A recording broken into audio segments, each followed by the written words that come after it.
Nós não conseguimos confiar nos outros e não inspiramos confiança sem que saibamos realmente quem nós somos. Sem autenticidade não haverá confiança. Há um ditado que afirma: se você for verdadeiro com você mesmo, você nunca precisará ser falso com ninguém. Se você for verdadeiro com você mesmo, você nunca precisará ser falso com ninguém. E isso começa diante do espelho, perguntando-se quem eu sou. Segundo princípio para o desenvolvimento da confiança, o princípio da trincheira. Confiança é construída com quem fica ao nosso lado nas batalhas. John Maxwell observa que o manual de combate do Corpo de Fuzileiros Navais ensina que, ao se cavar uma trincheira, o soldado deve fazê-lo num tamanho suficiente não somente para ele mesmo, mas deve cavar uma trincheira na qual outro soldado caiba também.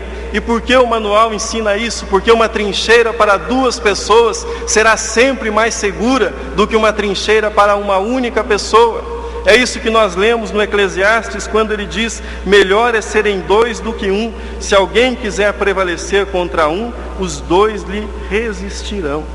Comunhão nada mais é do que ter alguém que aceite entrar na trincheira conosco. Comunhão nada mais é do que estar disposto a entrar na trincheira por alguém e ao lado de alguém que seja significativo para a nossa vida. Entretanto, sem confiança, ninguém entrará na trincheira. Ninguém compartilhará a trincheira de outro sem que haja confiança. Como desenvolver a confiança? Em primeiro lugar, se você quer realmente desenvolver a confiança nos seus relacionamentos, você deve cumprir as suas promessas. Você deve cumprir as suas promessas. Você disse que estaria lá naquele dia e hora, esteja lá.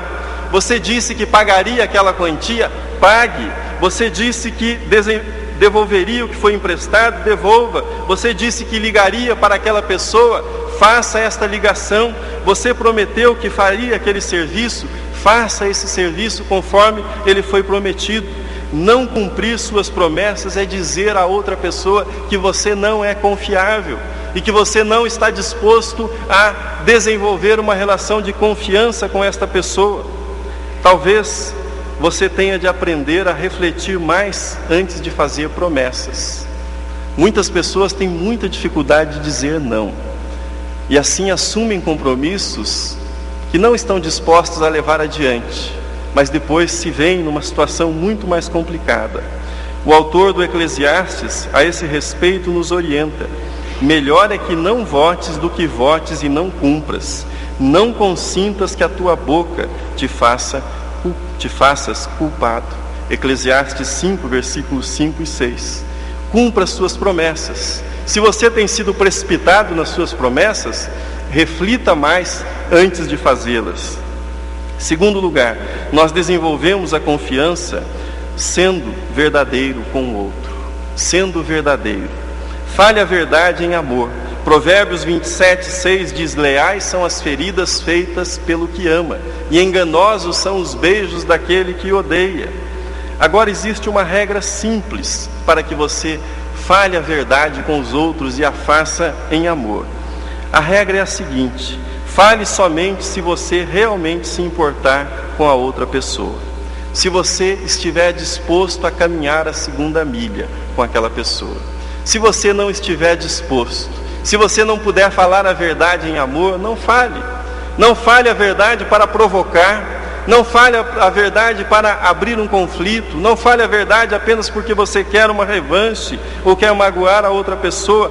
Fale a verdade somente se você realmente amar a outra pessoa e preocupar-se com a vida desta outra pessoa. Em terceiro e último lugar, nós desenvolvemos a confiança quando nós somos solidários com as outras pessoas. Isso significa: seja um amigo nas horas amargas e seja um amigo também nas horas felizes. Esteja ao lado nas derrotas e esteja ao lado nas vitórias. Isto significa solidariedade. Conta-se a seguinte história: uma garotinha pediu permissão para sua mãe para visitar e brincar durante o período da tarde com a sua amiga que morava ao lado. A mãe concedeu-lhe essa permissão, mas estabeleceu que ela retornasse para casa às 18 horas, pontualmente. A menina atrasou-se, e atrasou-se cerca de meia hora. Quando entrou, foi logo falando com a mãe já estava zangada pelo atraso, e a garotinha disse para a mãe: mamãe, quando eu estava saindo da casa da minha amiguinha, a boneca dela quebrou. E a mãe, com impaciência, respondeu-lhe: sei, e você ficou meia hora ajudando ela a consertar a boneca. A menininha respondeu: não, mamãe, eu fiquei lá ajudando ela a chorar. Ser solidário significa muitas vezes ajudar o outro a chorar. Ficar ao lado do outro, ainda que você não possa resolver absolutamente nada, mas compartilhar o sentimento do outro, seja esse sentimento de alegria ou de tristeza, é ficar, é permanecer ao lado do outro. Isto significa ser solidário, e a confiança se desenvolve por meio da solidariedade. Gostaria de finalizar a nossa série de sermões lendo um texto bíblico que se encontra na primeira epístola de João. Você não precisa procurá-lo, apenas ouça esse texto. Assim diz: ora, a mensagem que da parte dele temos ouvido e vos anunciamos é esta, que Deus é luz e não há nele treva nenhuma. Se dissermos que mantemos comunhão com ele e andarmos nas trevas, mentimos e não praticamos a verdade. Se, porém, andarmos na luz como ele está na luz, mantemos comunhão uns com os outros, e o sangue de Jesus, seu Filho, nos purifica de todo o pecado. Se confessarmos os nossos pecados, ele é fiel e justo para nos perdoar os pecados e nos purificar de toda injustiça.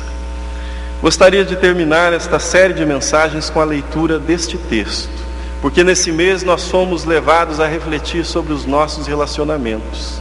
E certamente você já pecou em seus relacionamentos. Certamente você já quebrou a confiança. Em alguns momentos talvez você não tenha sido solidário, você não fez o melhor que você poderia ter feito naquela situação. Mas o texto de João é muito claro. Se nós estivermos em comunhão com Deus, se nós andarmos na luz, nós mantemos comunhão uns com os outros.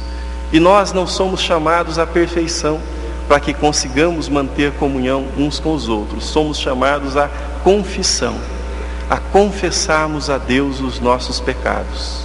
E o texto nos promete que Deus nos purifica de toda injustiça. Deus pode e Deus irá abençoar os seus relacionamentos e a sua comunhão, dando-lhe satisfação, dando-lhe plenitude, dando aquilo que você sonhou e desejou ter ao lado das pessoas que lhe são queridas. Leve isso à presença de Deus. Confesse a sua parte, entregue este relacionamento nas mãos de Deus e aguarde a bênção de Deus para a sua vida. Amém.